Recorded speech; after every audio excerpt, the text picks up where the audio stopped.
사이좋은 형제 부부에게 닥친 불행. 어디서 나타나는지 모르게 그냥 갑자기 나타나가지고 막 흉기를 휘둘러야 된 거예요.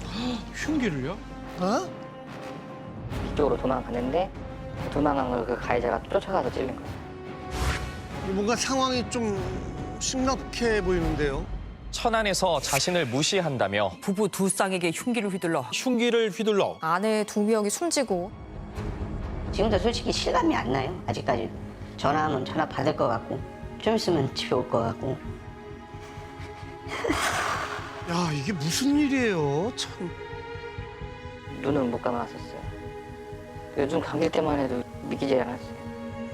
아, 참. 그냥 자다 일어나겠지. 설명조차 할 수 없는 상황에 할 말을 잃어버린 가족들. 아, 참. 아이고. 갑자기 이게 왜 저희한테 이게 무슨 달벼락이에요. 무슨 잘못을 했다고 그걸. 형제는 사랑했던 아내들을 왜 그렇게 갑자기 보내야만 했던 걸까? 아, 어떡해. 그날 이 가족에게 대체 무슨 일이 일어난 걸까요?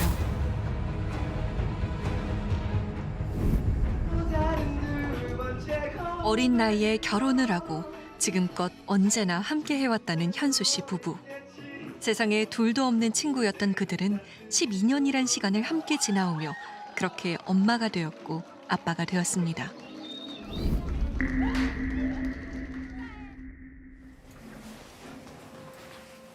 아내와 외출을 한 지 열흘 만에야 혼자 집에 돌아온 현수 씨. 그날은 부부가 함께한 마지막 외출이 되고 말았습니다. 아, 그러니까 사건 이후에 처음으로 집에 들어오신 건가 봐요. 아내가 없다는 사실만 빼면 집안 모든 것이 그대로인데요. 근데 허리에 복대를 했네요. 뭐 허리를 다쳤나요? 미처 정리하지 못한 옷가지와 수건들이 아내의 빈자리를 말해주지만 현수 씨는 도무지 이 상황이 믿어지지 않습니다. 사촌형 부부를 만나기 위해 아내와 외출했던 현수 씨가 며칠 만에 눈을 뜬 곳은 병원이었습니다. 아, 그러니까 병원에서 며칠 동안 의식이 없으셨나 봐요. 저 사진이 아내분 사진인 것 같은데요. 정신 차리고 눈 떴을 때가 14일, 한 이틀, 3일 지났던 것 같아요. 처음에 깨었을 때도 긴가민가 했고, 저는 와이프가 살아있는 줄 알았어요. 예, 계속 머릿속에 와이프가 살아있었다고 저는 그렇게 계속 생각을 하고 있었거든요.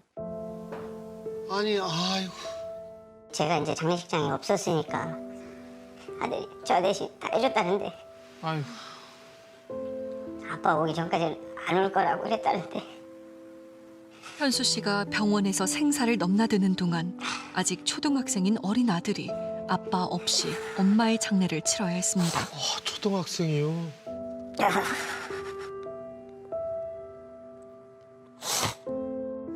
한 50대 남성이 일면식도 없는 부부 두 쌍에게 흉기를 휘둘러서 아내 두 명이 숨지고 남편들도 다쳤습니다. 정말 기억이 중간에 통으로 다 사라져 버렸어요. 저한테 아무 기억이 없어요. 그 날에 대해서 기억나는 거는 고깃집에서 노래방 넘어와서 노래방 안에서 즐겁게 논 거기까지. 그날 식당을 찾은 현수 씨 부부의 모습이 CCTV에 남아 있었는데요.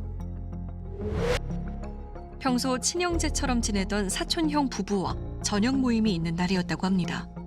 가까운 곳에 사는 형제는 부부끼리 자주 만남을 가져왔다는데요. 그날 현수 씨의 기억은 온전치 않지만 같이 있었던 사촌형 준영 씨는 다행히 그때를 기억하고 있었습니다. 너무 기분 좋게 취해 있는 상태였어요. 일적이나 그런 게 너무 잘 풀려서 너무 기분 좋게 어울리고 있었던 상황이었거든요. 사건은 노래방에서 나온 뒤 벌어졌다고 합니다. 아니, 대체 무슨 일이 있었던 거죠? 노래방이 2층이었는데 1층에서 이제 서로 약간 실랑이가 벌어져 있더라고요. 가해자 한 명하고 제 동생하고 이제 약간 둘이서 어떻게 이제 실랑이가 벌어진 것 같아요. 동생 현수 씨와 처음 본 남성 사이에서 시비가 붙은 듯 보였다는데요. 건물 앞을 비추는 CCTV 속에는 당시 상황이 고스란히 남아 있었습니다. 상대방 어깨 손도 살짝 올리고 뭐 말로 잘 풀어보는 것 같은 생각이 드는데요. 왜? 보면 말리면서 이제 죄송하다고 말씀드리고 그리고 저기 동생이 술 취해서 그렇다. 그러니까 그것도 알겠다 하면서 이제 그쪽으로 다 갔어요. 이제 떨어진 거죠. 준영 씨의 아내 선아 씨도 적극적으로 상대를 진정시키고 있었는데요. 그러니까 아내분이 지금 고개를 숙여 인사도 하고 뭔가 좀 잘 마무리하는 그런 분위기인데. 그렇게 두 일행은 각자의 방향으로 헤어졌다고 합니다. 그래서 사람들이 사라진 걸 다 확인하고 이제 제주치가 대리운전 부르고 기다리고 있었는데 어디서 나타나는지 모르게 그냥 갑자기 나타나가지고 막 아까 말다툼 했던 그 사람이죠? 아니 왜 다시 돌아온 거죠? 동생 현수 씨와 실랑이를 하고 돌아갔던 50대 남성이 약 10여 분 뒤 두 부부를 향해 다시 걸어오더니 갑자기 무언가를 휘두릅니다. 뭐 하는 거야 왜? 지금? 뭐야? 아이고.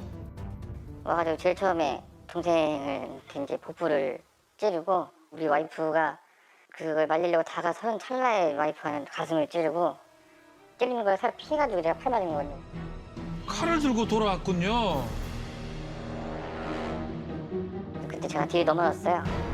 넘어졌는데 저한테 와가지고 제 배를 찔리려고 또 이렇게 위해서 이렇게 제가 이제 약간 여기 가격하고 그러는 그 몇 초 사이에 이제 와이프 데리고 뒤쪽으로 도망갔는데 그 도망간 걸 그 가해자가 쫓아가서 찔린 거예요. 가해자는 이미 상처를 입고 도망치는 부부를 끝까지 쫓아가 또 칼로 찌른 겁니다. 아유. 왜 그러는 거예요? 누구도 그렇게 이런 일이 벌어질 거라고 예상 아무도 못했죠. 정말 어디서 나타난지도 모르게 나타나가지고 무감히 상태로 그냥 당하다 보니까 끔찍했던 그날의 흔적. 준영 씨는 가해자가 휘두른 칼에 팔을 찔렸습니다. 제일 처음 공격을 받은 동생 현수 씨는 깊게 찔린 흉기에 장기까지 손상되면서 생명이 위급했다는데요. 큰 수술 끝에 다행히 목숨은 건졌지만 같이 도망치던 아내 은주 씨는 출혈이 심해 병원에 도착하기도 전에 이미 숨지고 말았습니다. 항상 자신보다 가족을 먼저 생각하던 아내 은주 씨. 오늘 왔더니 택배가 와 있는데 와이프가 저한테 마지막 선물을 줬나 봐요. 아유. 맨날 옷 못 입는다고 저한테 그랬었거든요. 이제 선물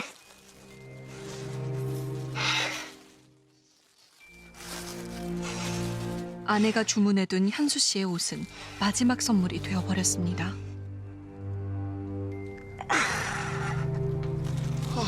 아유. 형의 아내 역시 가해자에게 가슴을 흉기로 찔리고 현장에서 죽음을 맞아야 했습니다.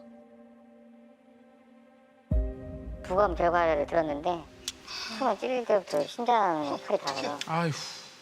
그 자리에서 심정지가 왔다고 하더라고요. 아니 너무. 아 이게 이 와이프가 입던 잠옷인데 잠옷을 이렇게 감싸준 거예요. 하루아침에 아내를 잃어버린 이 현실이 아직도 실감이 나지 않습니다. 동서지간이지만 유별나게 사이가 좋았던 선아 씨와 은주 씨. 서로 자매처럼 의지하며 지내던 두 사람은 같은 날 가족들 곁을 떠나고 말았습니다. 아직 어린 아이들은 하루아침에 엄마를 잃었습니다. 대체 두 가족은 왜 이런 비극을 맞아야 했던 걸까요? 사촌 사이인 부부 두 쌍에게 흉기난동 살인 사건으로 세상에 알려진 두 아내의 죽음. 50대 가해자 김 씨는 왜 이런 끔찍한 범행을 벌인 걸까요? 피해자분들한테 하실 말씀 없으세요?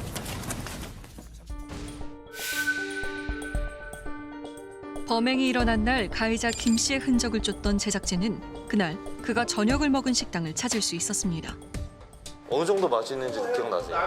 가해자. 술을 서너 명이 와가지고 자기 와이프하고 와서 자기 친구가 누가 와서 식사하면서 그냥 반주로 먹고 나갔어요. 안주로 먹고. 네. 식당에서 술을 마신 후 노래방으로 자리를 옮겼다는 김 씨. 그는 평소에도 지인들과 술 마시는 것을 즐겼다고 합니다. 술버릇이 좀 나쁘긴 나빠요. 평소에도. 술 넣으면 시비 올라가고 뭐 좀 아무래도 술 푸세라고 그래야 되나? 뭐 그런 거는 좀 있었어요. 제가 10년 전부터 또 우리 친구들도 술 먹으면 외천만 하고 거리를 돌아. 사고가 날 줄 알았는데 이렇게 날 줄 몰랐지. 우린 사건 당일 김 씨와 술자리를 함께했던 한 지인을 만날 수 있었습니다. 그 친구가 조금 뭐 싸가지없이 뭐 저기 한다 그러는 그런 얘기는 들었어요. 거기서. 뭐 거기서 이제 말린 거죠. 와이프랑 둘이 들어가는 거 보고 조금 있다 이제 집이고 바로 옆에니까 그쪽으로 걸어가는 거 보고 이제 저희는 들어온 거죠. 뭐 별다른 게 없었거든요. 당시 신랑이 상황을 지켜봤던 지인의 말에 의하면 서로 흥분한 순간은 분명 있었지만 양쪽의 중재로 일행 모두 서로 사과도 하고 별 탈 없이 헤어졌다는 겁니다. 아니 그럼 김 씨는 도대체 어디에 갔다가 다시 돌아온 거예요? 네, 제작진이 사건 당시 김 씨의 동선을 한번 추적해봤는데요. 김 씨는 일행과 헤어지고 약 200m 거리에 있는 자신의 집으로 향했습니다. 아, 그런데 김 씨는 귀가를 하는 듯 하더니 집 앞에 세워진 자신의 차량 안에 있던 칼을 챙겨 돌아왔던 겁니다. 아니 칼 가지러 간 거예요? 그 길로 대리운전을 기다리고 있던 두 부부에게 다가가 흉기를 휘두른 가해자 김 씨. 가해자 쪽에서 어떤 얘기를 했는지는 술에 취해서 기억이 안 난다. 제가 본 진술서상에는 기억이 안 난다. 왜 시비가 붙었는지 모르겠다. 술 먹어서 기억이 안 난다. 잔혹했던 범행은 과연 술에 취한 가해자가 이성을 잃고 벌인 참극인 걸까요? 그런데 범행 장면이 담긴 CCTV를 분석한 전문가는 영상 안에 몇 가지 주목할 만한 장면들이 있다고 합니다. 보세요 이거. 예. 불 붙이는 거잖아요. 불 없으니까 불 붙여주잖아요. 지금 한 입으로 담배를 물고 이렇게 붙일 정도인데 저게 정신이 없다고 한다는 거는 좀 말이 안 되죠. 네, 이 장면은 차에서 흉기를 가져와서 피해자들에게 다가가는 모습인데요. 오른손을 주목해 주세요. 네, 칼은 손에 없어요. 손이 펴져 있잖아요. 그러네. 흥분해서 칼을 들고 온 것이 아니라 칼을 숨기고 다가온 뒤 주머니에서 칼을 꺼내 기습적으로 공격한 겁니다. 아, 이게 고의성이 다분한 거죠. 주머니에서 손이 나오자마자 찌르잖아요. 나오자마자 이렇게 뭔가 행동을 하기 때문에 뭐 칼을 들고 이렇게 위협하는 행동들이 없어요. 만약 칼을 들고 위협을 하고 있으면 여기 사람 다 도망갔을 거예요. 아니 지금 뭐 하는 거죠? 아니 지금 피해자가 휘두른 가방을 피하는데요? 술이 어느 정도 취하더라도 이 반응이 느리기 때문에 뭔가 날라오면 피하는 게 좀 쉽지가 않아요. 근데 지금 이거 완전히 뭐 가방 던지는데도 지금 자세를 낮춰서 보면은 맞겠네요. 술에 많이 취하면 저렇게 민첩하게 피하기가 쉽지가 않은데. 아니 지금 보니까 왼손에 담배 지금 들고 있는 거 아닌가요? 맞습니다. 칼 휘두르는 와중에도 왼손에 계속 담배를 들고 있어요. 지금 담배꽁초 발로 끈 거죠 지금. 이 장면을 전체적으로 봤을 때 가해자가 뭐 내가 술을 취해서 기억 못하고 있다라고 한다는 거는 영상하고 맞진 않는 것 같아요.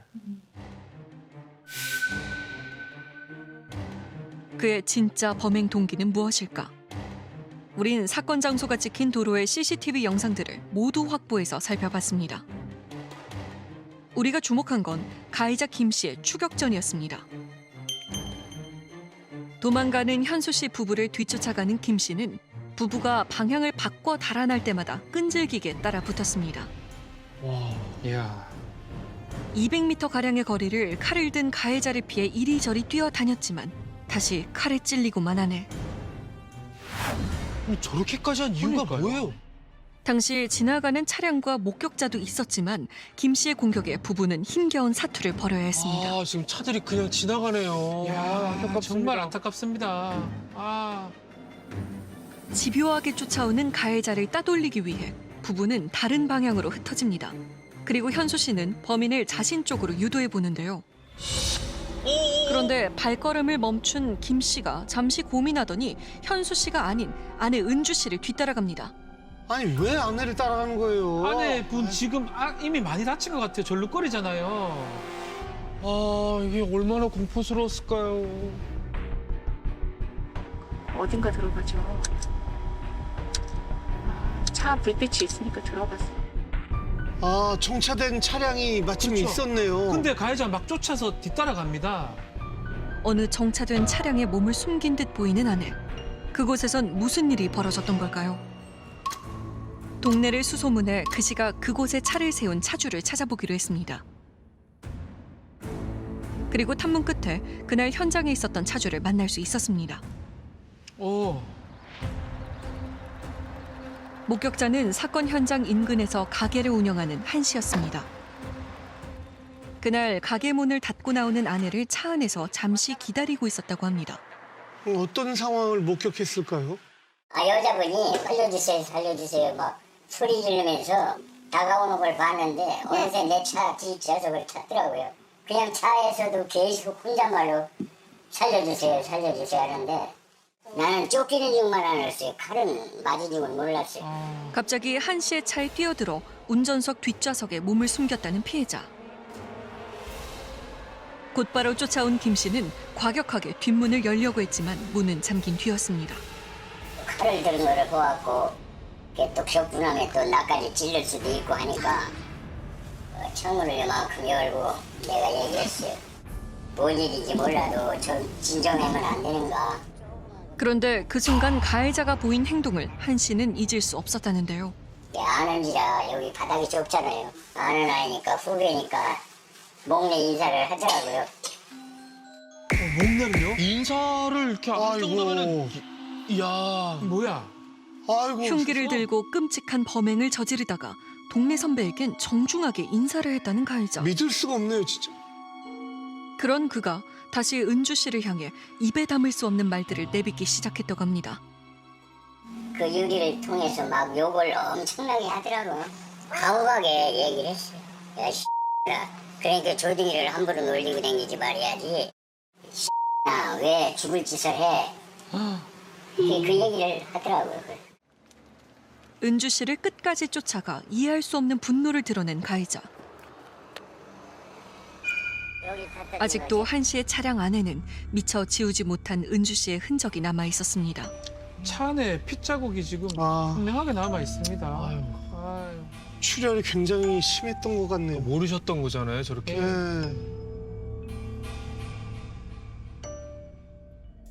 사건 발생 약 6분이 지난 후에야 경찰이 도착합니다. 김 씨는 경찰차가 보이자 들고 있던 칼을 버린 후 두 손을 들고 당당하게 먼저 경찰에게 다가갔습니다. 그는 심폐소생술을 하는 피해자 옆에 앉아 담배를 피우는 뻔뻔함도 보였습니다. 무슨 생각? 저 뭐야? 지금 심폐소생술 하고 있는데 담배를 피고 있다고요, 옆에서? 재빠르게 응급 조치를 받지 못한 은주 씨와 선아 씨는 현장에서 모두 사망하고 말았습니다.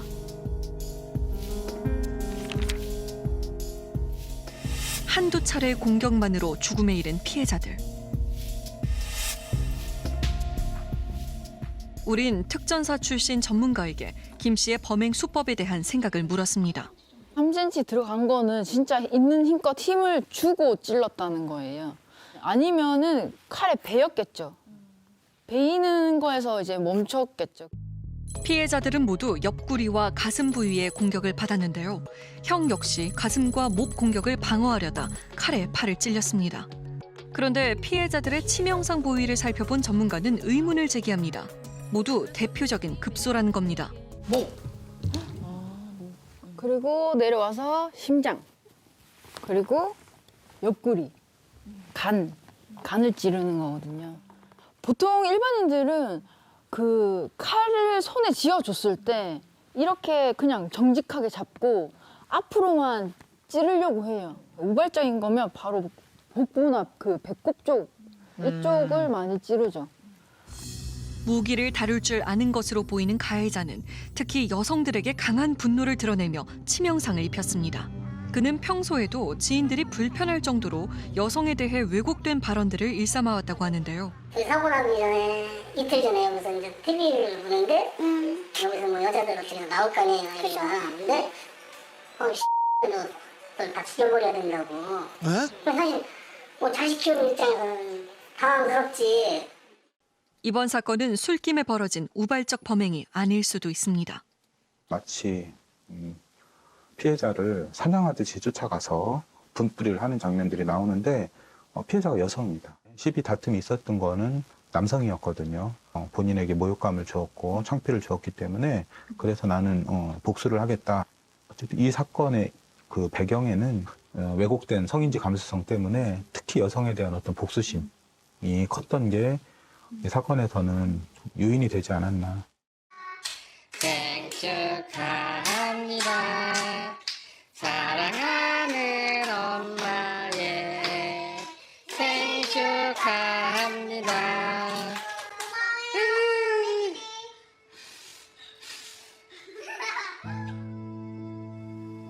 너무 착했어요. 어떻게?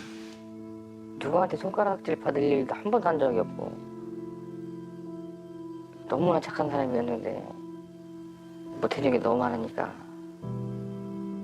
그러니까 그게 너무 억울하고 미안하고 지금 제가 머릿속에 있는 건 그거 하나뿐이에요. 가해자가 법정 최고형 받아서 죄값 최대한 치를 수 있게끔 제가 그간 동안 정신 차리고 있는 거 그거 하나 때문에 지금 버티고 있는 거지.